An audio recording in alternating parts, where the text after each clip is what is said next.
Okay, so we're going to have some big talk today about a water trine. We're going to go through what those are and what it is that actually makes them. So make sure you stay tuned somewhat towards the end. I'm going to get in that discussion. At any rate, thank you. Told you I was getting back to some normalcy. This is the normalcy I'm getting back to.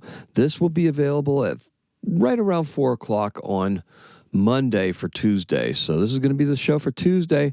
And here we go. Welcome to daily-astrocat.com. Thank you so much for joining me.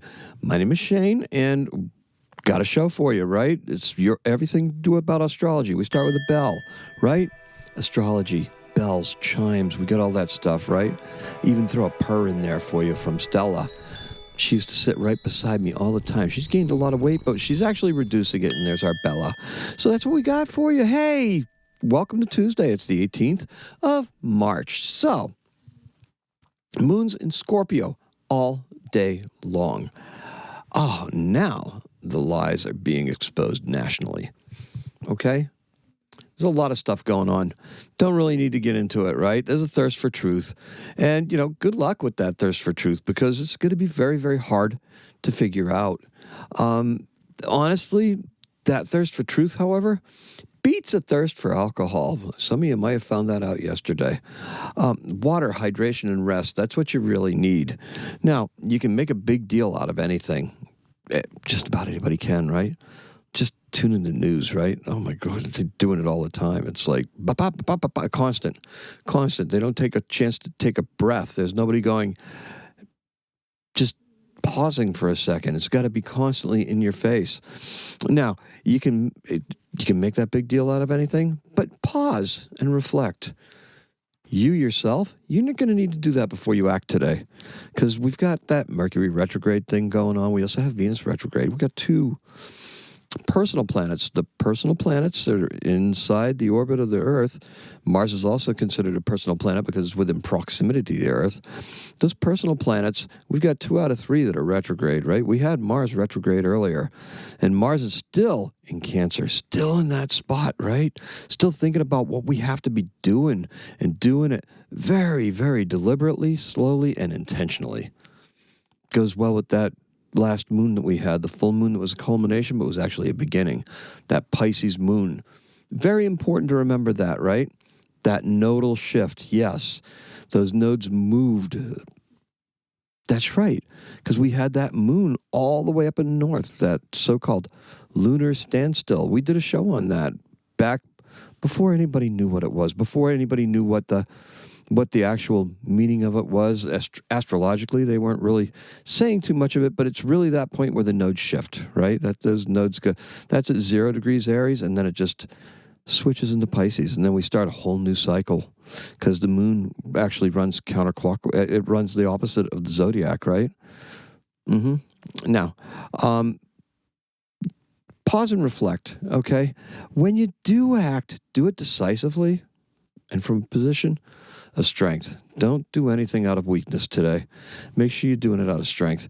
And today's keyword is foolhardy because you don't want to pursue the wrong thing. You want to make sure you got it down. Now, our color today is cranberry, and true power waits for the right time and place. We're not going to be forced into it, right? Most won't understand where it comes from exactly. There's a psychic rage element to all this. You can almost feel that, like the X-Men or something like that, something crazy like that. Just that mind power. You can feel it. It's kind of making us feel that shift that we're feeling. Now, got a cat behind me making noise, and I got to see if I can see it psychically. That's not going to work. Okay, so it's under the surface, though. You're going to feel it first. By noontime, it's going to become apparent whether your current situation is in your long-term interests or if change is necessary. Now, take that as you may. Don't lose sight of your creativity in all of this. Just don't. Make sure you're focused, okay? Now, we're going to get into that Grand Trine because it's a lunar Grand Trine. So what's happening is we've got the moon in Scorpio, and she's going to be making trines with both Saturn and Mars, because we know that Mars and Saturn are in that separating trine. They're starting to leave each other, right? Saturn's like, don't forget to make sure you're doing the work, Mars. And Mars is like, okay, I'm going to be heading into Leo now, where I'm going to be the star, and I'm going to forget about everything you told me. No, that's not going to happen. We've already done it all the way up, but at that point there, we're going to be free, and we're going to be able to pursue what it is that we need to do creatively, and that is important. Now, the Grand Water Trine basically looks like a big triangle on a chart, because it's 3 planets that are at 120 degrees of each other. So it's a great big triangle. Now, trines are the most beneficial aspect, but they're also one of the ones that's easy to take for granted. So in other words, oh yeah, Saturn, you're right there. I'm going to do great. Don't worry. I'm going to make sure I do all the work. You don't have to worry about me. And Saturn is like, okay, well, just make sure you're right, or do something, whatever planets do. Send a scroll, send a messenger, all right? And the moon is so transitory that she's just in that one spot, and she's like, bing, okay. Now we're in the mood to really listen to what Saturn and Mars have to communicate to each other. And they're doing it almost like a bidding farewell to each other. So we've got Saturn and Mars bidding farewell to each other. We've got the other planets coming into a relationship with Saturn that's very much still that stellium in Pisces. So we have all that creative energy just saying, okay, Mars, make sure you go out and create well. Whatever you do, make sure you're doing it well. We've got you to this point, and we're going to be making sure that we're doing and taking the right steps as we move forward. That sounds like a nice conversation, right? It's one that you could easily miss, however. You want to make sure that you're doing the work and just making sure that you're getting to the points that you need to get to. A couple of years ago, I had suggested making out a roadmap, just vision boarding, road mapping, doing whatever it is you have to do to get your project going. Right? Mine failed colossally. It was wonderful, but it took me along the steps that I needed to go on at that particular time, because didn't have much of a choice otherwise, right? Now, there's much more of an opportunity for us to be able to get into this whole creative thing, this whole creative situation. This new petal of Venus that's going to be occurring on the 22nd is going to open up for us, just like the sun going into Aries is going to open up some opportunities for us. But we still have Saturn there and the moon there saying, not too fast. Just make sure you're paying attention to what it is you have to do, the details, okay? Now, got something here. Got that right place, right time. We got all that stuff. We got that equinox right. We got that Grand Trine. We got the equinox coming up later on in the week. What else are we doing? Well, we just have to think about this trine in the afternoon. Okay?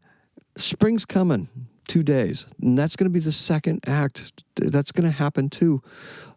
Another eclipse on the 29th. So that's what we're building to. The new moon in Aries is going to be a solar eclipse.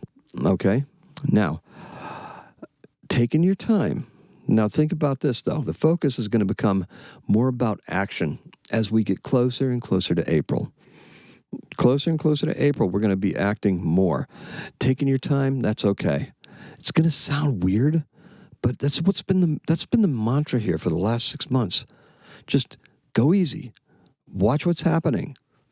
Make sure you master your process. That's the whole thing, mastering the process.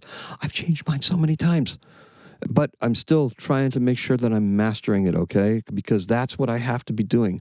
That's where I'm going to get the most benefit out of it. Now, where are you going to get benefit out of it? That's the question you have to ask yourself. Pull your chart up. Do that. Look at where the degrees are. I give degree points all the time, right? Just said 20 degrees. Mars is about 20 degrees. Saturn's about 24 degrees. The moon will be right about 20 degrees. Wherever you're at in relation to those water signs, look at where you're at. And then look at what the dynamic is between them. And you should be able to see what it is that you need to be thinking about, what it is that you need to be doing. If you're a fire sign like an Aries or something like that, this retrograde in your sign is a wonderful chance to get some creative oomph behind you and really create something lasting and enduring. Remember, this Venus cycle is an 8-year cycle. So if you got something that's near that 0 degrees Aries, within 0 to 12 degrees Aries, yeah, you want to make sure that you are right in there, even 14 degrees Aries, right? Yeah, you want to make sure that that is what you're focused on, your own creative projects. That's a good thing. Now, that's been my mantra, so why change it now? There's no reason to. We're heading into April. We're going to start seeing it ramp up slowly and naturally. Okay, so that's what I got for you.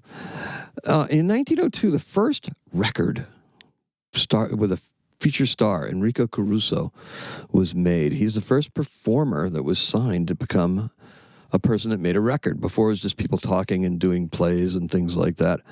And our birth is Rudolf Diesel, a second German, another one connected with automotives. First one was motorcycle, Gottlieb Daimler.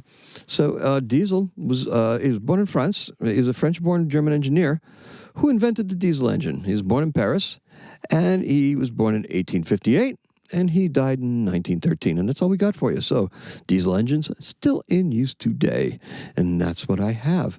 So to recap everything, today's keyword is foolhardy because you don't want to do something too foolhardy, right? And the color is cranberry. Today, thank you so much for listening. Thank you for joining me. Appreciate and love each and every single one of you. Today's a 3.